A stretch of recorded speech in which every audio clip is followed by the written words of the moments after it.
Sababaan Ijiptiin dhimma kana keesseenuudhaaf halkanii guyyaa haala kanaan wixxifataa jirtuuf kunoo kana fakkaata. Galaana kana kan Itoophiyaa keessaa ka'u Kaartuum seenee achiin ammoo Ijipti dhaqu habbuuqqachuu sababa galaana kanaati malee sababa galaana diimaa Itoophiyaan Somaliland waliin waliigaltee mallatteessanii akkan ta'in asumaan isin yaadachiisuu barbaan. Ijipti kan jirtu gubbaasani Itoophiyaan kan jirtu jala kana. Garuu ishiin Somaaliyaa fi Suudaan kibbaa hojii yeroo garagaraatti mari'achuuf Ijipti waan itti jiru moojii malee yeroo ammaan kana akka malee ajandaa dhimma Itoophiyaa fi Somaalilaand kana gidduu seenuudhaan bocoluudha barbaaddi.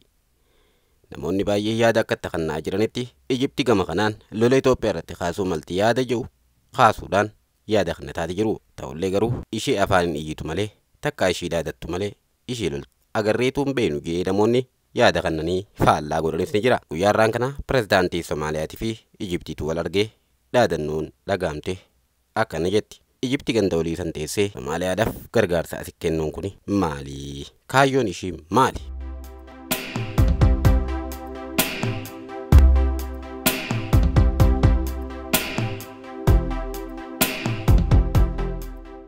Biyyiti Masrii gidduu kanam waan ishee tuttuqe moojii malee biyyiti Soomaaliyaadhaa akka waan biyya isheetti irra deddeebiidhaan namni Soomaaliyaatti bu'e namanatti bu'e jechuudhaan miidiyaa gubbatti dhaadannoo garagaraatiin yeroo isheen lafa dhiitutu mul'ata. Warri michuu Soomaaliyaadhaa fakkaatan diinummaa Itoophiyaadhaaf qaban irratti Redwaan Hussein waan dubbatan qabani. Duraanuu dhimma hidha haaromsaa guddicha Abbayyaa irratti Itoophiyaa waliin wal dhabdee kan qaban Alfataa Alsiisiin Masriin qaamni kamiyyuu walabummaa Soomaaliyaatti akka bu'u yookaan nageenya isaatiif yaaddoo akka ta'u tasuma hin hayyamtu jettee gidduu kana dhaaddataatiin jirti. Gorsaan dhimma nageenya biyyoolessaa ministeera muummee Itoophiyaa kan ta'an Ambaasaadder Redwaan Hussein gama isaaniitiin dubbiin pirezidaantiin Masriitii fi ibsoonni isaan yeroo garagaraatti baasaa jiran kun waan jiru kan fakkaatu michummaa Soomaaliyaadhaaf qabaniif osoo hin taane diinummaa Itoophiyaadhaaf qabaniif jechuudhaan yaada kennata.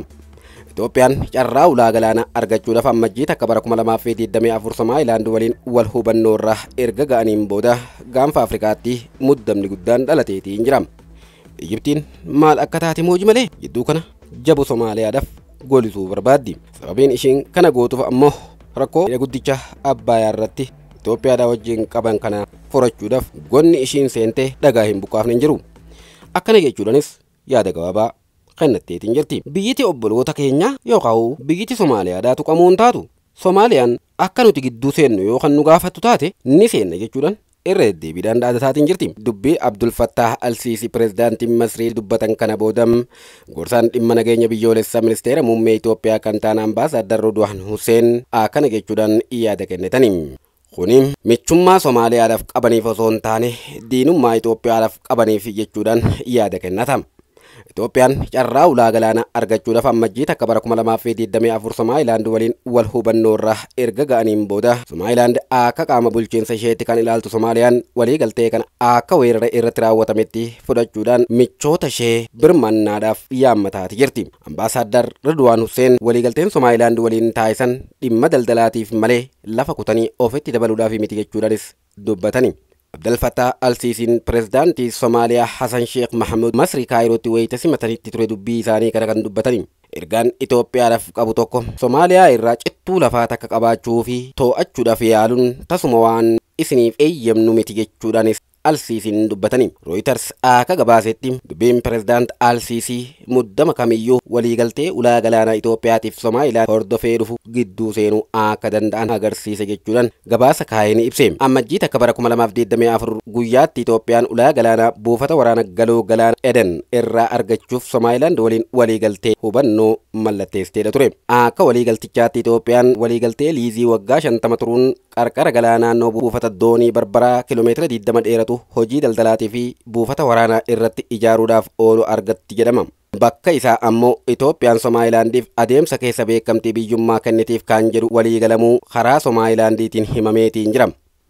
Kun Soomaaliyaa akka malee kana aarsee muuxahuun ergasii michummaan Masrii fi Eritiriyaan waliin gootu haalaan dabalaa dhufe. Duraan jila isaanii gara Maqdashootti erguudhaan akka isaan waliin dhaabbatan kan himan Alsiisiin ammajjii 2024 ammoo pirezidaantii Soomaaliyaa Kaayirootti simataniiti jiru. Ministeerri dhimma alaa Masrii torban dabre kana keessa maddi rakkoo tasgabbii dhabuu kun kan mudate sababa Itoophiyaatiin jechuudhaanis dubbate. Ministeerri dhimma alaa Itoophiyaa ammoo dubbii fudhatama hin qabnedha jechuudhaan deebii kenneefiitii jira. Dubbiin jabaan Masrii fi Itoophiyaa gidduun tibbana dhagaamu kun ammoo dhimma walabummaa Somaaliyaa waliin wal qabatee kan jalqabamedha miti. Marii marsaa hedduutiin waliigaltee dhaabbataa dhumarra gahuu kan hin dandeenye Itoophiyaatii fi Masriin dhimma hidha haaromsaa guddicha Abbaayyaa irratti erga wal dhabanii bubbulaniiti jirani. Michummaa Somaaliyaatiif osoo hin taane diinummaa Itoophiyaatiif jechuun yaada kenname kanarratti Itoophiyaan ifatti Masrii maqaa eeruu baattullee nageenyaa fi tasgabbii Somaaliyaatiif wareegama lubbuu kaffaluu eeruun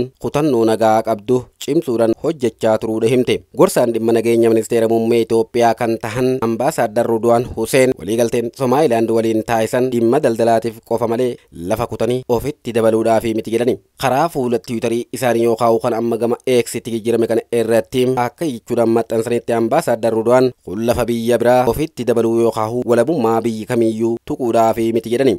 Itoophiyaan kutannoo nageenyaa fi tasgabbii Somaaliyaatti fiduudhaaf qabdu dafqaa fi dhiiga ilmaan isheen agarsiifteetii jirti kan jedhan Ambaasaadar Ridwaan Itoophiyaa fi Somaaliyaan biyyoota ollaa walii kan daangaa lafarraa qofa waliin qabaatan osoo hin taane obboloota afaan aadaa fi uummata tokko waliin qabanidhas jechuun hariiroo jechaan caalaa lafarra jirudha jechuudhaan Ambaasaadar Ridwaan yaada kennata. Galmi keenya walirratti kan hirkateedha kan jedhan Ambaasaadar Ridwaan waliigaltee wal hubannoo Somaalilaand waliin mallatteessine kan wal utubuu fi michummaa biizinasii Itoophiyaa akka ulaa galaana argattu taasisuudha jechuudhaanis dubbatani. Kun lafa biyya biraa ofitti dabaluu yookaan walabummaa biyya biraatti bu'uudhaa mitis jedhani. Dhugaan jiru kana ta'ee osoo jiruu qaamoleen tokko tokko yeroo Somaaliyaa rakkoo hamaa keessa galtee deeggarsa barbaadaa turtetti birmannaa kan hin godhiniif har'a michuu dhiyoo Somaaliyaa of fakkeessanii yeroo isaan dhiyaachaa jiranidha waan jedhu yaada kennataniitiin jirani. Wanti isaan kakaase michummaa Somaaliyaa waliin qaban osoo hin taane diinummaa Itoophiyaadhaaf qabanidha jechuudhaan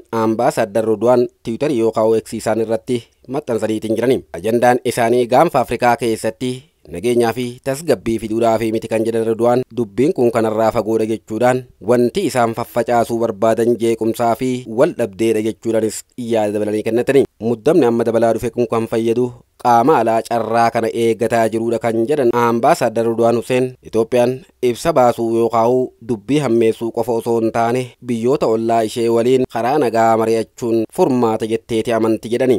Itoophiyaan erga Eritiriyaa irraa fottoqxee waggoota 30 darbaniif ulaa galaanaa maleedha turte. Somaalilaand ammoo bara 1990 takka as ofiin of bulchaa turtullee beekamtii biyyummaa ammayyuu osoo hin argatin jirti. Egaa kabajamtoota jaalatamtoota dhaggeeffattoota keenya gidduu kana biyyiti Masrii akka waan isheen Itoophiyaadhaa wajjin lolaa jirtutti yeroo garagaraatti ibsa garagaraa baasuudhaan dhaadannoo garagaraa agarsiisaati jirti. Gama biraatiin ammoo Suudaan kibbaa waliinis deemtee marii taasisaati jirti. Akkasuma ammoo Somaaliyaa wajjin irra deddeebiidhaan marii garagaraa gochaa afaaninis dhaaddachuu irratti kan argamtu Masriin kaayyoon isheen waan kana keessa seentee laaquu barbaadduuf maali jechuun hayyoonni yeroo yaada kennanitti sababaan ishee guddaan tokko Itoophiyaan maaliif laga Abbaayyaa kaan nurraa qabatte yookaan hidha guddicha jedhamu kana maaliif nurraa hidhatte waan jedhuudha. Laynii isaan irratti falmaa jiran kun Itoophiyuma keessaa himadda. Itoophiyaan bishaan qaama ishee keessaa bahutti nan fayyadama jechuun ammoo Masriidha dhukkubse. Kanaafis Suudaan kibbaa wajjin marii gooteen Itoophiyaa wajjin wal lolchiisuudhaaf tattaafataa waan jirtu fakkaatti jechuun namoonni tokko tokko yaada kannani. Gama biraatiin Masriin bishaan Itoophiyaa qofaa miti kan isheen fayyadamtu.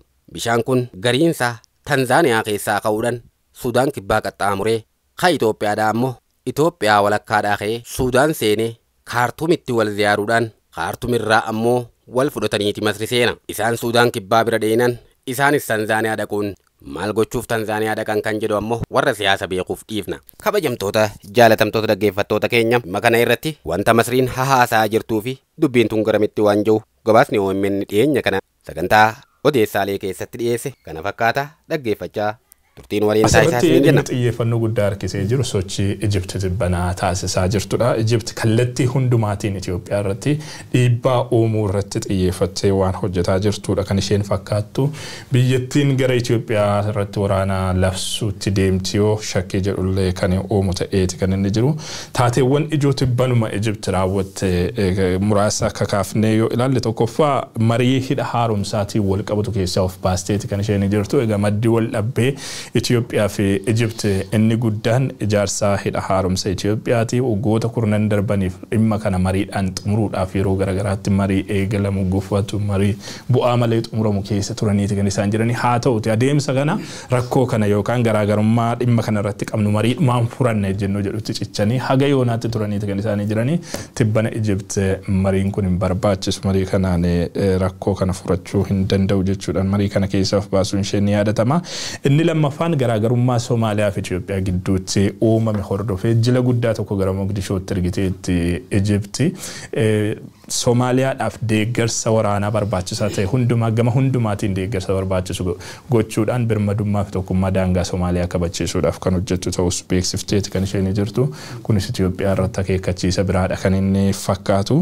Gama sadaffaatiin wanni Egypt goote ministeera alaa ishee gara Egyptitti gara Eertiraatti erguudhaan hariiroo Eertiraa wajjiniin qabdu jabeessuu irratti fuulleffatteeti kan isheen jirtu. Numa pirezidaantii Isaayaas Afwerqii gara Kaayirootti akka deeman fa'aa waamichi taasifamee fi jira pirezidaantii Egypt Al-Sisi irraa hariiroon Eertiraa wajjiniin haarome kunis ergaa inni dabarsutu jira. Sudaan waliin durumaan iyyuu mootummaa Sudaan kan jeneraal Al-Buraaniin hoogganamu waliin hariiroo jabaa qabaachuun isaanii ni beekama. Hariiroo haga waraanaa waltumsuutti kan gahu qabaachuun isaanii yaadatama. Amma immoo Sudaan kibbaa wajjiniin hariiroo waraanaa uumaati kan isheen jirtu Egypt. Haalli kun garamitti deema Itoophiyaa irratti lola banuu fi jarri kun waan jedhu miira akkasii uumeeti kan jiru muddama gara sana jiru illee waan ammeessu ta'eeti kan inni mul'ataa jiru. Biyyi isheen wajjiniin hariiroo hin uumne tarii hariiroo waraanaa hin qabanne tarii Keeniyaa yoo ta'e irraan kanaaf olloota Itoophiyaa hundumaatti marsitee hariiroo waraanaa ijaaraa jirti Egypt. Yaa Abrahaamiin kalee odeessaalee gubbaa waan kanarra kaa'amne xiqqoo wanni waliin reefullee wanni waliichaa turre Suumaleen Itoophiyaa loluuf humni hin qabdu yaadee amana Abrahaam. Garuu gaafa Afrikaa kunini qilleensi isaatiif bokkaan isaallee gari hin qabu. Amal mootummoota isaanii dhiisi qilleensummaan isaa atin oowweetu bokkaan rooba. Aduatiin qabbanaa bokkaa hedduu bonii dhufetti namgata. Poolitikaan isiilleen akkanuma waggaa sadiin duroo laalte gaafa Afrikaa kan keessatti firoottan guddaa yoo neenifa turan. Suumaliyaa, Itoophiyaa fi Eertiraan fir guddaa turan akkuma beektan. Farmaajoo, Isaayyaas, the triple Gondar negotiation maali walta dhufeen tiriitii wayii uummatiin turan jedhanii addunyaa akka malee raasaa turan. Ammaan ta'uu argitu namu alliance jajjaba ijaaruu jiran gaafa Afrikaa qaraayyuu fragile ta'ee addunyaa gaagamii dhalachuu danda'anii sodaan jira. Sodaan sun ammoo natti fatta arguu jirtu Soomaaliyaan firoottan fi baay'isaa Itoophiyaan ammoo firoottan fi dhiphisaa waan dhuftan fakkaata. Kanaaf ragaan guddayyaan diini Itoophiyaa historical ineemi diini seenaa jedhan tokko Gibxi gaafa Afrikaa keessa hin jirtu gararaba fagaatte. Ammoo gaafa Afrikaa keessa firoottan heddummeeffachuu jirtu. For example, President Somalia Mohammed Sheikh waliin dhiyen kan walii galtee mallatteessita akkuma beektan Isaayyaas Afwerqii waliilleen yeroo akka kaatti walta dhufeen isaatti mama Suudaaniin kibba xiqqayyoon tun fir Itoophiyaa jedhan herrega turan. Ammisiillee Gibxi walii yoo walii galtee kan mallatteessita Suudaan guddayyoon obviously akkuma beekan dhiyen kana walii galtee yookaan daawwii morkataan Al-Burhaan Ahmdan Dagalo gara Itoophiyaa godhee wal qabate Suudaan aarii jajjabdu qabdi. Isuma afaanii yuubaaftee biyyootani qaamolee nama orman deeggartan shororkeessitoota waliin walitti dhufeen gootan anilleen shororkeessitoota sanjeetti deeggaraa afaanii baafattee jettee turte jechuudha. Ahmdan Dagaloo dhufuuni Al-Burhaan Itoophiyaan akka wal dhab godhee jira jechuudha. Sun qofaa miti. Igaadiyyuu amma hora gaafa 18 January gaafa 18 Ugaandaa kor guddaa jira. Igad Ahmdan Dagalo the commander of RSF Rapid Support Force irra guddaa riibelis waan deeggaree hor irratti hirmaannu jechuu jirte jechuudha. So gaafa Afrikaa keessatti maal arguu jirra? Keniyaan fireen nok taate namni adda baasee beekin jiru. Of course Keniyaan bi demokraasii qabdu waan taatee fi shororkeessummaa diktaatoroota tan guddoo heewwaan seenan irratti fakkaata. Haa ta'uuti ammoo firoottan Itoophiyaan firisii guddaan clearly namni beeku gaafa Afrikaa yookaan biyyoota Afrikaa keessa eenyu jettee Somaliland jechuudha. Warri kaan ammoo walitti hirkachuu jira. Kun ammoo gara minnu ofaa yoodhanii aniin sodaa takalee ta'anii armirran nam mul'atti jechuudha. Harriya jabeeffa. Handa waltu qabda. Kaayiroon akka yuunkaas olloota Itoophiyaa hundumaa akka michummaa jabaa wajjin ijaarrataa jirti. Sudaan Al-Buraanii wajjin hariiroo waraana jabaa qabu. Gareen Al-Buraan baay'ee biyyoota influential ta'an keessumaa Araba keessatti Iraan, Turk, Dabremo, Kaayiroo biyyoota jajjaboodhaan deeggaramaati jira. Gareen RSF ka guyyoon kaasee Hamdaan Dagaloo United Arab Emirates fi Itoophiyaa qofadha. Amma Itoophiyaan michummaa jabaa garee kana wajjin qabaachuu isaati kan amma addunyaan hubataa jirtu. Egypt ga Eritrea wajjin hariiroo jabaa qabdi. Garee Eritrea qofa osoo hin taane garee Moqdishoollee Kaayirootti affeeraatti kan jiran yeroo dhiyoo erga tokko affeeramuu danda'u kan jedhu dhagaati jira. Somaaliyaa wajjin hariiroo jabaa qabu. Biyyoota Itoophiyaa marsanii jira hundumaa akka michuu jabaatti ijaaraatti jirti. Kun Itoophiyaa keessatti dhiibbaa jabaa qabaachuu danda'a. Yoo waraana kallattiidhaan banuu baatte proxy war yookiin waraana bakka bu'iinsaa Itoophiyaa irratti labsuu dandeessi. Somaaliyaa wajjin wal qabate amma yaaddoon jiru karaa san ta'uu danda'a. Inni kan biraa as keessatti wanni hubatuu dandeessu Itoophiyaan imaammati alaa yookiin foreign policy se yeroo dhiyoo keessumaa biltsinnaa jalatti biyyoota ollaatiif dursa kennina yaada jedhutu ture akka imaammataatti jechuudha. Biyyoonni ollaa amma Itoophiyaa wajjin michummaa gaarii qaban kamidha jettu immoo gaafii guddaa kaasuu dandeessa. Itoophiyaan amma akka ollaa yookiin michuu gaariitti kan lakkooftu biyya addunyaa irratti beekamtii hin qabne Somaalilaandidha. Garee mootummaa osoo hin taane garee labor force yookiin garee fincilaa RSF wajjin hariiroo qabdu. Kunni gaafii guddaa kaasa keessumaa hariiroon alaa Itoophiyaa waggoota dhiyoo as gaafii guddaa keessa tureera. Karaa biraatiin immoo kufaatii IGAD argita. IGAD naannoo kanatti regional blockii jabaa influensii guddaa qabu kan Itoophiyaan keessatti dhageettii qabdu turte. IGAD amma hin jiru. Gondar Accord kan jedhamutu IGADin bakka bu'ee ture yeroo dhiyoo. Gondar Accordinis gaafa farmaajoon aangorraa bu'u almost diigamee jira amma hiika qaba jettee fudhachuu hin dandeessu. Kanaaf sochiin Egypt Itoophiyaadhaaf oduu gaarii miti yaaddoo guddaa Afrikaa kanatti fiduu waan danda'u jechuudha.